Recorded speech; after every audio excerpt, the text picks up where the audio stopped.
E rua tekau mā iwa tau kua hipa I te wharaunga whakamutunga mai a te waka hoku lea I Hawaii ki Aotearoa I raro I ngā tikanga whakatere waka o tua whakarere. Engari nōna noa nei I takahia anō ai taua ara wharau moana e ngā kau moana o te wā o hoku lea ara ki Waitangi.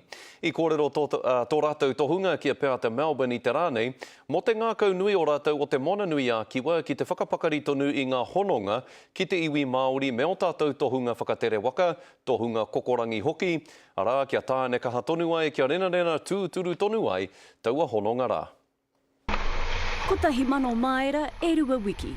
I Waimaria nā kai hoi o hoku lea I nā ahuatanga mārire a tāwhiri mātea mai I tonga ki Aotearoa. We trained 6 years. We probably put in, I don't know, maybe 5,000-6,000 miles of training in Hawaii alone. Me te u tonu ki ngā tikana o mua kia tai tika atu ki te wāhi haere. Anything that nature can give you, whether it's the heavens, the stars, sun, moon, planets, or it's the atmosphere, the winds, the clouds, and what it makes on the ocean waves, and then sea life, whether it's in the oceans or it's seabirds. He haerenga I tutuki ai nā tautoru te kau ki muri nei. Ko nai noa tonu tētahi o nā kai hoi no taua wā. At the time, we didn't know a lot, but we knew that this place was special, culturally strong, and had very strong ocean tradition. He rerenga hautū tauatanga hoki. Nā tētahi o nā tautohito o te moana nui a kiwa I ārahina I runga hoki I tōna mahaki.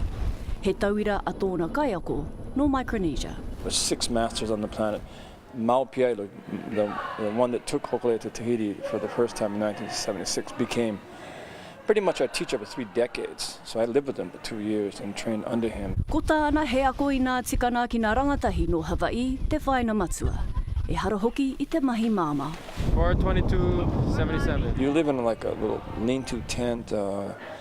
You take saltwater showers. Weight is a huge concern about being on the canoe. So you have roughly about 1 liter of water a day allocated to you, and that's including cooking. Me tōna whakamoe me ti mō nā ākuna a te Māori ki tōna iwi. We don't have enough time for me to explain how impactful the Aotearoa, the Maori community has been for us in terms of us reminding us to remember who we are by where we come from and the things that they taught us about the relationship to the land and the relationship to the oceans and relationship to ancestors and tupuna.